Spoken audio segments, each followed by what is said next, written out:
নমস্কার বন্ধুরা, আজকের ক্লাসে সকলকে স্বাগত। তো চলো শুরু করছি আজকের ক্লাস। দেখো কি রয়েছে প্রথম প্রশ্ন। পশ্চিমবঙ্গের বৃহত্তম আদিবাসী গোষ্ঠী কোনটি? পশ্চিমবঙ্গের বৃহত্তম আদিবাসী গোষ্ঠী কোনটি? অ্যান্সারটি হয়ে যাবে অপশন বি, সাঁওতাল। সাঁওতালরা জনসংখ্যার দিক থেকে ভারতের ঝাড়খণ্ড ও পশ্চিমবঙ্গ রাজ্যের বৃহত্তম উপজাতি। তারা মূলত বাঁকুড়া, পুরুলিয়া এবং পশ্চিম মেদিনীপুর জেলায় বসবাস করে। সাঁওতালরা সাঁওতালি ভাষায় কথা বলে। এইবার দেখো বিভিন্ন রাজ্য এবং সেখানে বসবাসকারী বিভিন্ন আদিবাসী সম্প্রদায় কি রয়েছে। পশ্চিমবঙ্গের কী কী রয়েছে? ভুটিয়া, লোধা, অসুর, ভূমিজ, বিরহর, মাহালি, মালপাহাড়িয়া।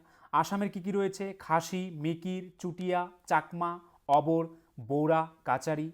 ত্রিপুরার কি রয়েছে? ভুটিয়া, চাকমা, গারো, কুকি, লুসাই। মধ্যপ্রদেশের কী কী রয়েছে? কোল, ভিল, গোন্ড, মুড়িয়া, বৈগা, খাড়িয়া, বাড়িয়া। নাগাল্যান্ডের কী কী রয়েছে? অঙ্গামি, লোথা, কন্যাক, সীমা, সাংটম, নাগা। মিজোরামের কী কী রয়েছে? মিজো, লুসাই, মিরাস, হিমারস, রাল্টেস। মেঘালয়ে কোন কোন উপজাতি সম্প্রদায় রয়েছে? কী কী? গারো, খাসি, জয়ন্তিয়া, হামার। মণিপুরে রয়েছে কুকি, লেপচা। রাজস্থানের ভিল, মিনা। ঝাড়খণ্ডের সাঁওতাল, পাহাড়িয়া, মুন্ডা, হো, বিরহর, ওরাও। সিকিমের কী কী রয়েছে? লেপচা, ওয়াংচু। সিকিমের কী কী রয়েছে? লেপচা, ওয়াংচু। উত্তরাখণ্ডে রয়েছে খাস, থারু, ভুইয়া, কোল। অরুণাচল প্রদেশের কী কী রয়েছে? আপাতানি, সিংফো, মিসমি, ডাফলা, মিরি ও খামতি। পরবর্তী প্রশ্ন, ভারতের দীর্ঘতম ক্যান্টিলিভার ব্রিজ কোনটি? ভারতের দীর্ঘতম ক্যান্টিলিভার ব্রিজ কোনটি? অ্যান্সারটি হয়ে যাবে অপশন বি, হাওড়া ব্রিজ বা রবীন্দ্র সেতু হচ্ছে ভারতের দীর্ঘতম ক্যান্টিলিভার ব্রিজ। ভারতের বৃহত্তম ক্যান্টিলিভার ব্রিজ হল হাওড়া ব্রিজ। এটি হুগলি নদীর ওপর অবস্থিত এবং কলকাতা শহর ও হাওড়ার মধ্যে সংযোগ স্থাপন করে। এটি বিশ্বের দীর্ঘতম ক্যান্টিলিভার সেতুগুলির মধ্যে অন্যতম। বন্ধুরা, আরেকটি কথা, WBP constable, SI and KP constable অধ্যায়ভিত্তিক সেরা প্রস্তুতি নিতে আমাদের হোয়াটসঅ্যাপ নাম্বারে একবার হোয়াটসঅ্যাপ করে নাও। গণিত, ইংরেজি, জিকে, রিজনিং প্রত্যেকটা বিষয়ে একদম অধ্যায় ধরে ধরে বেসিক লেভেল থেকে একদম প্রথম থেকে ক্লাস করানো হবে। মাসিক কোনো বেতন নেই। পরীক্ষা পর্যন্ত সেরা গাইডেন্স পাবে নতুন সিলেবাস অনুযায়ী। Live class, recorded class plus PDF all পাবে। একবার পেমেন্ট করলেই যতদিন না চাকরি পাচ্ছ ক্লাস করতে পারবে। One time payment. 5জন আলাদা আলাদা টিচার্সের মাধ্যমে তোমাদের প্রত্যেকটি সাবজেক্ট ধরে ধরে অঙ্ক একদম যারা কিছুই বুঝতে পারো না তাদের জন্য জলের মতো সহজ করে বুঝিয়ে দেওয়া হবে। আমাদের কলকাতা পুলিশের এসআইতে আমরা 95% হুবহু প্রশ্ন কমন দিয়েছি প্রমাণসহ। সেই কমনের প্রমাণ পেতে তোমরা জয়েন করে নাও আমাদের টেলিগ্রাম চ্যানেলে বেঙ্গলি নলেজ একাডেমিতে, লিঙ্ক ইন ডেসক্রিপশন। এটি আমাদের 7 নম্বর ব্যাচ। প্রথম 100 জন 30% ডিসকাউন্ট পাবে। প্রথম 100 জন 30% ডিসকাউন্ট পাবে। তাই ভাই, তোমার যদি একটি সিট এনি হাউ চাই, যেহেতু পশ্চিমবঙ্গ পুলিশ এবং কলকাতা পুলিশ দুটো ভ্যাকেন্সি বেরিয়েছে, তাই একটিতে না একটিতে কিন্তু তোমার হবেই এবার। যদি আমাদের কাছে প্রস্তুতি নাও, 95% হুবহু কমন দেওয়ার দায়িত্ব আমাদের। তোমরা শুধু পড়াশোনা করবে। তো প্রস্তুতি নিতে হলে কিন্তু স্ক্রিনে দেওয়া নাম্বারে একবার অবশ্যই হোয়াটসঅ্যাপ করে নাও। একদম বেসিক থেকে ধরে ধরে প্রথম থেকে সমস্ত ক্লাস করানো হবে। এবার দেখো কয়েকটি উল্লেখযোগ্য সেতু এবং তাদের অবস্থান। হাওড়া সেতু, এটি হুগলি নদীর উপর অবস্থিত এবং কলকাতা ও হাওড়ার মধ্যে সংযোগ স্থাপন করে। এটি কে নামেও পরিচিত। বিদ্যাসাগর সেতু হুগলি নদীর ওপর অবস্থিত এবং দ্বিতীয় হুগলি সেতু নামেও পরিচিত। এটি কলকাতা ও হাওড়ার মধ্যে সংযোগ স্থাপন করে। তারপর রয়েছে বিবেকানন্দ সেতু, হুগলি নদীর ওপর অবস্থিত এবং কলকাতা ও হাওড়ার মধ্যে সংযোগ স্থাপন করে। নিবেদিতা সেতু, এটি হুগলি নদীর ওপর অবস্থিত। তারপর কি রয়েছে? ঈশ্বরগুপ্ত সেতু, হুগলি নদীর ওপর অবস্থিত এবং কলকাতা ও হাওড়ার মধ্যে সংযোগ স্থাপন করে। তারপরে রয়েছে সম্প্রীতি সেতু, হুগলি নদীর ওপর অবস্থিত এবং কলকাতা ও হাওড়ার মধ্যে সংযোগ স্থাপন করে। জুবিলি সেতু, হুগলি নদীর ওপর অবস্থিত এবং কলকাতা ও হাওড়ার মধ্যে সংযোগ স্থাপন করে। করোনেশন সেতু, হুগলি নদীর ওপর অবস্থিত এবং কলকাতা ও হাওড়ার মধ্যে সংযোগ স্থাপন করে। পরবর্তী প্রশ্ন, কোষের মস্তিষ্ক কাকে বলা হয়? কাকে কোষের মস্তিষ্ক বলা হয়? অ্যান্সারটি হয়ে যাবে অপশন বি, নিউক্লিয়াসকে কোষের মস্তিষ্ক বলা হয়। এইবার দেখো বিভিন্ন কোষ অঙ্গাণুর নাম কি রয়েছে। প্রথমে কি রয়েছে নিউক্লিয়াস, একে কোষের কেন্দ্র বা মস্তিষ্ক বলা হয়, এটি কোষের জেনেটিক উপাদান ডিএনএ ধারণ করে। তারপর রয়েছে রাইবোজোম, এটি প্রোটিন সংশ্লেষণে সাহায্য করে। এরপর রয়েছে মাইটোকন্ড্রিয়া, একে কোষের শক্তিঘর বলা হয় বা পাওয়ার হাউসও বলা হয়, এটি খাদ্য থেকে শক্তি তৈরি করে। এরপর রয়েছে এন্ডোপ্লাজমিক রেটিকুলাম, এটি কোষের মধ্যে পরিবহন ও সংশ্লেষণে সহায়তা করে।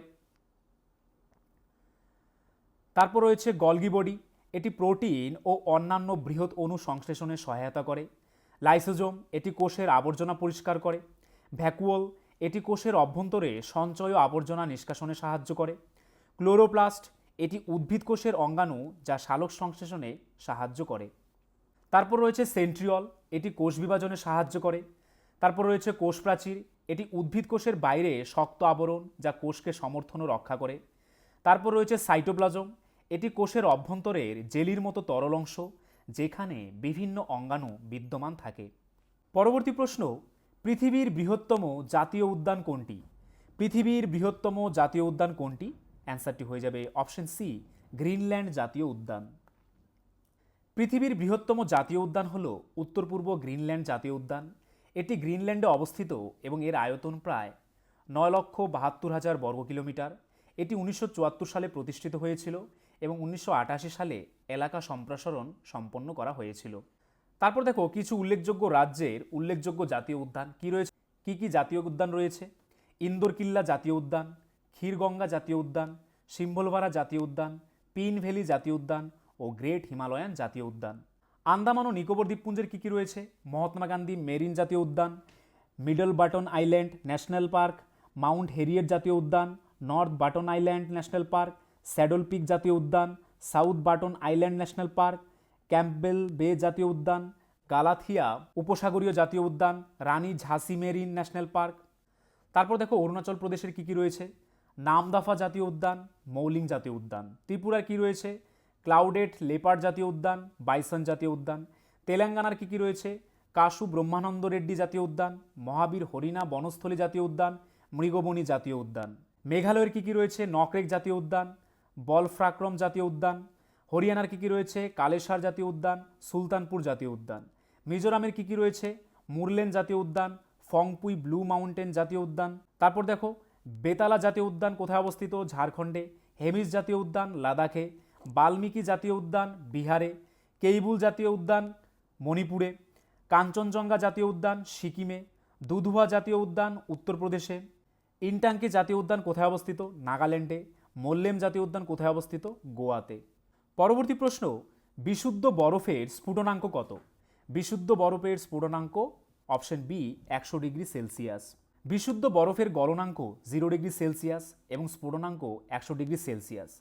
গলনাঙ্ক হলো সেই তাপমাত্রা যেখানে একটি কঠিন পদার্থ তরলে পরিণত হয় এবং স্ফুটনাঙ্ক হলো সেই তাপমাত্রা যেখানে একটি তরল গ্যাসে পরিণত হয়। পরবর্তী প্রশ্ন, এশিয়ার বৃহত্তম চিনিকল কোথায় অবস্থিত? অ্যান্সারটি হয়ে যাবে অপশন বি, এশিয়ার বৃহত্তম চিনিকল উত্তরপ্রদেশে অবস্থিত। এশিয়ার বৃহত্তম চিনিকলটি হল উত্তরপ্রদেশের খাতৌলির Triveni Engineers and Mills Limited. এটি উৎপাদন ও মজুত ক্ষমতার দিক থেকে এশিয়ার সবচেয়ে বড় চিনিকল হিসেবে পরিচিত। পরবর্তী প্রশ্ন, বাংলা সাহিত্যের প্রথম সার্থক উপন্যাস কোনটি? বাংলা সাহিত্যের প্রথম সার্থক উপন্যাস কোনটি? অ্যান্সারটি হয়ে যাবে অপশন বি, দুর্গেশ নন্দিনী। বাংলা সাহিত্যের প্রথম সার্থক উপন্যাস হল বঙ্কিমচন্দ্র চট্টোপাধ্যায়ের দুর্গেশ নন্দিনী। এটি 1865 সালে প্রকাশিত হয়েছিল। উইকিপিডিয়া এটিকে বাংলা ভাষার উপন্যাসের প্রথম প্রামাণিক উদাহরণ হিসেবে গণ্য করা হয়। এর আগে 1852 সালে ফুলমণি ও করুণার বিবরণ নামে একটি উপন্যাস প্রকাশিত হয়েছিল, তবে এটিকে বাংলা ভাষার প্রথম উপন্যাস হিসেবে গণ্য করা হয় না, কারণ এটি একজন অবাঙালি কর্তৃক লেখা হয়েছিল। প্যারীচাঁদ মিত্রের আলালের ঘরের দুলাল উপন্যাসটি বাংলা উপন্যাসের সূত্রপাত ঘটায় এবং এটিকে প্রথম উপন্যাস হিসেবেও অনেকে মনে করে থাকেন, তবে দুর্গেশ নন্দিনী বাংলা ভাষার উপন্যাসের প্রথম সার্থক উদাহরণ হিসেবে পরিচিত। পরবর্তী প্রশ্ন, কোন দেশ সবচেয়ে বেশি নোবেল পুরস্কার পেয়েছে? কোন দেশ এখনো পর্যন্ত সবচেয়ে বেশি নোবেল পুরস্কার পেয়েছে? অ্যান্সারটি হয়ে যাবে অপশন বি, আমেরিকা। এখনো পর্যন্ত মার্কিন যুক্তরাষ্ট্র সবচেয়ে বেশি নোবেল পুরস্কার পেয়েছে। তাদের মোট পুরস্কারের সংখ্যা 400। এরপর যুক্তরাজ্য, যারা 137টি নোবেল পুরস্কার পেয়েছে, জার্মানি রয়েছে তৃতীয় স্থানে, তাদের 111টি নোবেল পুরস্কার বিজয়ী রয়েছে। পরবর্তী প্রশ্ন, পঞ্চম বেদ কাকে বলা হয়? কাকে পঞ্চম বেদ বলা হয় বা কোন গ্রন্থকে পঞ্চম বেদ বলা হয়? অ্যান্সারটি হয়ে যাবে অপশন সি, মহাভারতকে পঞ্চম বেদ বলা হয়। মহাভারতকে পঞ্চম বেদ হিসেবে বিবেচনা করা হয়। এই মহাকাব্যটিতে বেদ ও উপনিষদের মূল দর্শনের একটি বিস্তারিত ব্যাখ্যা রয়েছে। বেদের 4টি প্রধান অংশ কী কী? ঋগ্বেদ, যজুর্বেদ, সামবেদ এবং অথর্ববেদ। এই 4টি বেদের বাইরেও মহাভারতকে পঞ্চম বেদ হিসেবেও সম্মান করা হয়, কারণ এটি বেদের দর্শন ও মানব জীবনের গভীর সত্যকে সহজভাবে তুলে ধরে। মহাভারতে ধর্ম, অর্থ, কাম এবং মোক্ষ এই 4 পুরুষার্থের বিস্তারিত আলোচনা রয়েছে, যা বেদ এবং উপনিষদের দর্শনের সাথে সম্পর্কিত। পরবর্তী প্রশ্ন, কোন ছত্রাক ব্রেড মোল্ড নামে খ্যাত? কোন ছত্রাককে ব্রেড মোল্ড বলা হয়? অ্যান্সারটি হয়ে যাবে option B, Rhizopus bread mould নামে পরিচিত। রাইজোপাস ছত্রাককে ব্রেড মোল্ড নামেও পরিচিত। এটি একটি ছত্রাক যা রুটি, ফল এবং অন্যান্য খাদ্যদ্রব্যের উপর জন্মায়। এটি বিশেষ করে রুটির উপর জন্মায় এবং কালো ছাঁচের মতো দেখায়, তাই একে ব্রেড মোল্ড বলা হয়। পরবর্তী প্রশ্ন, সংসদের অস্থায়ী কক্ষ কোনটি? সংসদের অস্থায়ী কক্ষ কোনটি? অ্যান্সারটি হয়ে যাবে অপশন বি, লোকসভা। সংসদে রাজ্যসভা একটি স্থায়ী কক্ষ, যেখানে লোকসভা একটি অস্থায়ী কক্ষ। রাজ্যসভা ভেঙে যায় না, তবে লোকসভা ভেঙে যাওয়ার পরে নতুন নির্বাচন হয়। তারপর দেখো কি রয়েছে, 22টি সরকারি ভাষা। আমাদের সংবিধানে 22টি সরকারি ভাষা রয়েছে। সংবিধানের 8ম তফসিলে নিম্নলিখিত 22টি ভাষা নিয়ে গঠিত। কি কি 22টি ভাষা? অসমিয়া, বাংলা, গুজরাটি, হিন্দি, কন্নড়, কাশ্মীরি, কোঙ্কানি, মালায়ালম, মণিপুরি, মারাঠি, নেপালি, ওড়িয়া, পাঞ্জাবি, সংস্কৃত, সিন্ধি, তামিল, তেলুগু, উর্দু, বোরো, সাঁওতালি, মৈথিলি এবং ডোগরি। এই ভাষার মধ্যে 14টি প্রাথমিকভাবে সংবিধানে অন্তর্ভুক্ত করা হয়েছিল। 1966 সালের 21তম সংশোধনী আইন দ্বারা সিন্ধি ভাষা যুক্ত করা হয়েছিল। 1992 সালের 71তম সংশোধনী আইন দ্বারা কোঙ্কনি, মণিপুরি এবং নেপালি অন্তর্ভুক্ত করা হয়েছিল। 2003 সালের 92তম সংশোধনী আইন দ্বারা বোরো, ডোগরি, মৈথিলি এবং সাঁওতালি যুক্ত করা হয়েছিল। ভারতের রাষ্ট্রপতি রাজ্যসভার 12 জন সদস্যকে মনোনীত করেন। এই মনোনয়ন সাহিত্য, বিজ্ঞান, কলা এবং সমাজসেবা ইত্যাদির ক্ষেত্রে তাদের দক্ষতার উপর ভিত্তি করে করা হয়। এই মনোনয়নের উদ্দেশ্য হল রাজ্যসভা বিশিষ্ট ব্যক্তিদের দক্ষতা ও জ্ঞান থেকে উপকৃত হবে।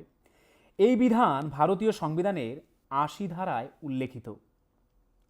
মনোনীত সদস্যদের অন্যান্য সদস্যদের মতো একই অধিকার ও সুযোগ রয়েছে, তবে ভারতের রাষ্ট্রপতি নির্বাচনে ভোট দেওয়ার অধিকার ব্যতীত। 80 নং ধারা। 80 নং ধারা ভারতীয় সংবিধানের রাজ্যসভার গঠন সহ রাষ্ট্রপতি কর্তৃক সদস্যদের মনোনয়নের সম্পর্কে বিস্তারিত বর্ণনা করে। এই অনুচ্ছেদে অনুযায়ী বিভিন্ন ক্ষেত্রে তাদের দক্ষতার উপর ভিত্তি করে রাষ্ট্রপতি 12 জন সদস্যকে মনোনীত করেন। পরবর্তী প্রশ্ন, কোন গুপ্ত সম্রাট হুন আক্রমণ প্রতিহত করেন? কোন গুপ্ত সম্রাট হুন আক্রমণ প্রতিহত করেন? অ্যান্সারটি হয়ে যাবে অপশন ডি, স্কন্দগুপ্ত। গুপ্ত সাম্রাজ্যের সম্রাট স্কন্দগুপ্ত হুন আক্রমণ প্রতিহত করেছিলেন। তিনি পুষ্যমিত্র হুমকিকে পরাজিত করেছিলেন এবং উত্তর পশ্চিম থেকে ভারতে হেফথালাইট বা হুনা নামে পরিচিত হুনদের আক্রমণও প্রতিহত করেন প্রায় 455 খ্রিস্টাব্দে। পরবর্তী প্রশ্ন, নিচের কোনটি একটি মৃদু অ্যাসিড? নিচের অপশনগুলির মধ্যে কোনটি একটি মৃদু অ্যাসিড? অ্যান্সারটি হয়ে যাবে অপশন সি, অ্যাসিটিক অ্যাসিড। যে অ্যাসিডগুলো জলে দ্রবীভূত হয়ে আংশিকভাবে বিলীন হয়ে যায় তাকে মৃদু অ্যাসিড বলে। উদাহরণগুলির মধ্যে রয়েছে acetic acid, oxalic acid, carbonic acid ইত্যাদি। পরবর্তী প্রশ্ন, ভারতের কত টাকা নোটের ওপরে মঙ্গলযানের ছবি রয়েছে? ভারতের কত টাকার নোটের ওপরে মঙ্গলযানের ছবি রয়েছে? অ্যান্সারটি হয়ে যাবে অপশন এ, 2000 টাকা নোটের ওপরে। তারপর দেখো বিভিন্ন নোটের ওপর উল্লেখযোগ্য ছবি কি কি। 10 টাকা নোটের ওপর কিসের ছবি রয়েছে? কোণার্কের সূর্য মন্দির, যেটি উড়িষ্যায় অবস্থিত। 20 টাকার নোটে রয়েছে ইলোরার গুহা, মহারাষ্ট্রে অবস্থিত। 50 টাকার নোটে রয়েছে হাম্পির হ্রদ, কর্ণাটকে অবস্থিত। 100 টাকার নোটে রয়েছে রানী কি ভাও, গুজরাটে অবস্থিত। 200 টাকার নোটে রয়েছে সাঁচি স্তূপ, এটি মধ্যপ্রদেশে অবস্থিত। এবং 500 টাকার নোটে রয়েছে লালকেল্লার ছবি, এটি দিল্লিতে অবস্থিত। পরবর্তী প্রশ্ন, কোন বিদ্রোহ উল গুলান নামে পরিচিত? অ্যান্সারটি হয়ে যাবে অপশন সি, মুন্ডা বিদ্রোহ উল গুলান নামে পরিচিত। মুন্ডা বিদ্রোহ উল গুলান নামে পরিচিত। এটি বিরসা মুন্ডার নেতৃত্বে 1899 থেকে 1900 সালে সংগঠিত হয়েছিল। উল গুলান শব্দটির অর্থ বিদ্রোহ বা বিপজ্জনক অবস্থা। এই বিদ্রোহটি মুন্ডাদের মধ্যে প্রচলিত ছিল এবং এটি তাদের স্বাধীনতা এবং নিজস্ব রাজত্ব প্রতিষ্ঠার জন্য একটি গুরুত্বপূর্ণ পদক্ষেপ ছিল। পরবর্তী প্রশ্ন, কোন উৎসেচকটি মানুষের লালারসে পাওয়া যায়? মানুষের লালারসে পাওয়া যায় উৎসেচকটির নাম কি? অ্যান্সারটি হয়ে যাবে অপশন সি, টায়ালিন। মানুষের লালারসে প্রধানত টায়ালিন বা লালা অ্যামাইলেজ নামক উৎসেচক থাকে, যা স্টার্চকে ভেঙে শর্করায় পরিণত করতে সাহায্য করে। এছাড়া লালারসে লাইসোজোম নামক একটি উৎসেচকও থাকে, যা জীবাণু ধ্বংস করতে সাহায্য করে। তারপর দেখো বিভিন্ন উৎসেচক এবং তাদের অবস্থান। অ্যামাইলেজ কোথায় পাওয়া যায়? মুখগহ্বর, লালাগ্রন্থি এবং অগ্নাশয়ে। পেপসিন কোথায় পাওয়া যায়? পাকস্থলিতে।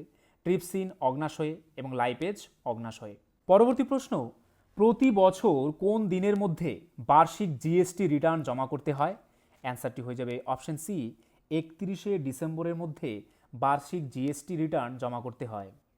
জিএসটিআর 9 হলো একটি বার্ষিক জিএসটি রিটার্ন, যা নির্দিষ্ট আর্থিক বছরের পরে বছরের 31শে ডিসেম্বরের মধ্যে দাখিল করা হয়।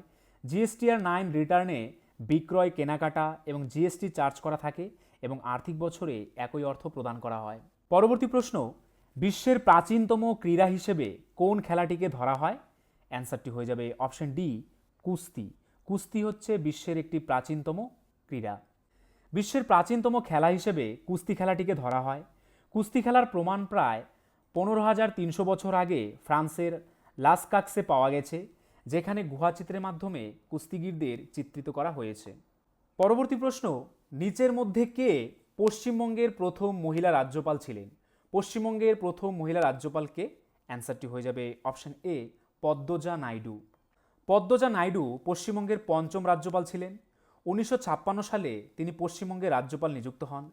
21 বছর বয়সে তিনি দেশীয় রাজ্য নিজামে ভারতীয় জাতীয় কংগ্রেসের সহ প্রতিষ্ঠা করেছিলেন। দার্জিলিংয়ের পদ্মজা নাইডু হিমালয়ান জুওলজিক্যাল উদ্যানের নামকরণ করা হয়েছে তার নামে। পরবর্তী প্রশ্ন, কোন হরমোন রক্তচাপ নিয়ন্ত্রণ করে? রক্তচাপ নিয়ন্ত্রণ করে হরমোনটির নাম কি? অ্যান্সারটি হয়ে যাবে অপশন ডি, অ্যালডোস্টেরন। অ্যান্সারটি হয়ে যাবে অপশন ডি, অ্যালডোস্টেরন। এটি অ্যাড্রিনাল গ্রন্থি থেকে নিঃসৃত হয় এবং এটি সোডিয়াম ও জলের ভারসাম্য রক্ষা করে। সোডিয়াম শরীরে বেশি থাকলে রক্তচাপ বাড়ে, যা অ্যালডোস্টেরন নিয়ন্ত্রণ করে। পরবর্তী প্রশ্ন, একমাত্র ভারতীয় যিনি জাতিসংঘের সাধারণ পরিষদের সভাপতি ছিলেন তার নাম কি? অ্যান্সারটি হয়ে যাবে অপশন সি, বিজয়লক্ষ্মী পণ্ডিত বা বিজয়লক্ষ্মী পণ্ডিত। জাতিসংঘের সাধারণ পরিষদের একমাত্র ভারতীয় সভাপতি ছিলেন বিজয়লক্ষ্মী পণ্ডিত। তিনি 1953 থেকে 1954 সাল পর্যন্ত এই পদে দায়িত্ব পালন করেন। তিনি ছিলেন এই পদে নির্বাচিত প্রথম মহিলাও। বিজয়লক্ষ্মী পণ্ডিত ভারতের প্রথম প্রধানমন্ত্রী জওহরলাল নেহরুর বোন এবং প্রাক্তন রাষ্ট্রপতি মতিলাল নেহরুর কন্যা ছিলেন। তিনি একজন রাজনীতিবিদ ও কূটনীতিক হিসেবে পরিচিত ছিলেন এবং 20 শতকের বিশ্বের শীর্ষস্থানীয় নারী কূটনীতিক হিসেবে গণ্য হন। পরবর্তী প্রশ্ন, প্রকৃতিতে প্রাপ্ত সবচেয়ে বিশুদ্ধ কার্বনের উদাহরণ কোনটি? প্রকৃতিতে প্রাপ্ত সবচেয়ে বিশুদ্ধ কার্বন কোনটি? অ্যান্সারটি হয়ে যাবে অপশন ডি, হিরে। পরবর্তী প্রশ্ন, পৃথিবীর ফুসফুস কাকে বলা হয়? কাকে পৃথিবীর ফুসফুস বলা হয়? অ্যান্সারটি হয়ে যাবে অপশন সি, অ্যামাজন রেইন ফরেস্টকে পৃথিবীর ফুসফুস বলা হয়। পৃথিবীর ফুসফুস হিসেবে অ্যামাজন রেইন ফরেস্টকে বলা হয়। এটি পৃথিবীর বৃহত্তম রেইন ফরেস্ট এবং বিশ্বের সবচেয়ে বেশি পরিমাণে অক্সিজেন উৎপাদন করে। এটিকে গ্রহের ফুসফুসও বলা হয়, কারণ এটি কার্বন ডাইঅক্সাইড গ্রহণ করে এবং অক্সিজেন ত্যাগ করে। পরবর্তী প্রশ্ন, কোন ভিটামিন জলে দ্রাব্য ও অ্যান্টি অক্সিডেন্ট হিসেবে কাজ করে? কোন ভিটামিন জলে দ্রাব্য ও অ্যান্টি অক্সিডেন্ট হিসেবে কাজ করে? অ্যান্সারটি হয়ে যাবে ভিটামিন সি। ভিটামিন সি জলে দ্রাব্য ও অ্যান্টি অক্সিডেন্ট হিসেবে কাজ করে। ভিটামিন সি জলে দ্রবণীয় এবং এটি একটি শক্তিশালী অ্যান্টিঅক্সিডেন্ট হিসেবে কাজ করে। ভিটামিন সি শরীরে বিভিন্ন কাজে গুরুত্বপূর্ণ ভূমিকা পালন করে, যেমন কোষের রক্ষা করা, রোগ প্রতিরোধ ক্ষমতা বাড়ানো এবং শরীরের স্বাভাবিক কার্যকারিতা বজায় রাখা। পরবর্তী প্রশ্ন, কাকে ক্ষুদে জেলাশাসক বলা হয়? কাকে ক্ষুদে জেলাশাসক বলা হয়? অ্যান্সারটি হয়ে যাবে অপশন সি, মহাকুমা শাসককে ক্ষুদে জেলাশাসক বলা হয়। ভারতের বিভিন্ন রাজ্যে জেলা প্রশাসনের মধ্যে একটি গুরুত্বপূর্ণ স্তর হল মহাকুমা। প্রতিটি জেলার মধ্যে একাধিক মহাকুমা থাকে এবং প্রতিটি মহাকুমার প্রধান হলেন মহাকুমা শাসক। মহাকুমা শাসক যিনি মহাকুমার প্রশাসনিক প্রধান তাকে খুদে জেলাশাসক বা মিনিয়েচার ডিস্ট্রিক্ট ম্যাজিস্ট্রেট বলা হয়, কারণ তিনি জেলার প্রশাসনের একটা ছোটোখাটো অংশ পরিচালনা করেন। পরবর্তী প্রশ্ন, এশিয়ার আলো নামেও পরিচিত কে বা কাকে এশিয়ার আলো বলা হয়? অ্যান্সারটি হয়ে যাবে অপশন এ, গৌতম বুদ্ধকে এশিয়ার আলো বলা হয়। গৌতম বুদ্ধকে এশিয়ার আলো বলা হয়। এশিয়ার আলো নামে পরিচিত হওয়ার কারণ স্যার এডউইন আর্নল্ডের লেখা বুদ্ধের জীবনের একটি বইয়ের শিরোনাম এটি। তারপর দেখো ইতিহাসের কিছু উল্লেখযোগ্য ব্যক্তি এবং তারা অন্য কী নামে পরিচিত। কি রয়েছে? প্রথমে সুভাষচন্দ্র বসু, নেতাজি নামে পরিচিত, বিবেকানন্দ, স্বামীজি, লাল বাহাদুর শাস্ত্রী, শান্তির মানুষ, কাকে লৌহ মানব বলা হয়? সর্দার বল্লভভাই প্যাটেলকে। বাপু, জাতির জনক কাকে বলা হয়? মহাত্মা গান্ধীকে। জওহরলাল নেহেরু, চাচাজি, ইন্দিরা গান্ধী, লৌহ মানবী। মহামান্য কাকে বলা হয়? মদনমোহন মালব্যকে। দেশরত্ন কাকে বলা হয়? রাজেন্দ্র প্রসাদ। জিভি যোশী কাকা সাহেব নামে পরিচিত। দেশবন্ধু কাকে বলা হয়? চিত্তরঞ্জন দাস দেশবন্ধু নামে পরিচিত। পরবর্তী প্রশ্ন, বিশ্বের সর্বোচ্চ উচ্চতায় অবস্থিত যুদ্ধক্ষেত্র কোনটি? বিশ্বের সবথেকে উচ্চতায় অবস্থিত যুদ্ধক্ষেত্র কোনটি? অ্যান্সারটি হয়ে যাবে অপশন সি, সিয়াচেন হিমবাহ। সিয়াচেন হিমবাহ বিশ্বের সর্বোচ্চ উচ্চতায় অবস্থিত যুদ্ধক্ষেত্র হিসেবে পরিচিত এবং ইন্দো পাক নিয়ন্ত্রণ রেখার নিকটে অবস্থিত। এটি ভারতের বৃহত্তম হিমবাহ এবং বিশ্বের দ্বিতীয় বৃহত্তম হিমবাহ। এটি পৃথিবীর সর্বোচ্চ উচ্চতায় অবস্থিত যুদ্ধক্ষেত্র।